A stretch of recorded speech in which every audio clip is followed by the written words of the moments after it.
দর্শক, আজকে আমি আপনাদের একটা ছোট্ট গল্প শোনাবো। এক গ্রামে এক ছেলে বাস করত, নাম তার রফিক। সে অনেক বুদ্ধিমান ছিল, কিন্তু তার একটা অভ্যাস ছিল, সে কথায় কথায় মিথ্যে বলতো। একদিন স্কুলের শিক্ষক সবাইকে ডেকে বলল যে, শোনো, তোমরা আগামীকাল যখন স্কুলে আসবে প্রত্যেকে একটি করে ফুল আনবে। পরের দিন সবাই নানা রঙের ফুল নিয়ে গেল, কিন্তু রফিক ফুল নিয়ে যেতে পারল না, মাথা নিচু করে বসে থাকলো। স্যার তাকে বলল, রফিক শোনো, তুমি ফুল আনোনি কেন? রফিক দুঃখ প্রকাশ করে বলল, স্যার, আমি ফুল আনতে গিয়েছিলাম, কিন্তু সেই ফুলের মালিক সেখানে না থাকায় আমি ফুল ছিঁড়তে পারিনি। স্যার তাকে বলল, রফিক, তুমি ফুল আনোনি ঠিকই, কিন্তু তুমি আজকে সততার ফুল এনেছো।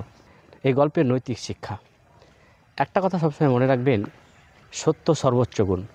মিথ্যা দিয়ে মুহূর্তের প্রশংসা পেলেও সেটা কিন্তু অস্থায়ী, আর সত্য আপনাকে আজীবন মান, সম্মান, খ্যাত, যশ সব কিছু এনে দেবে।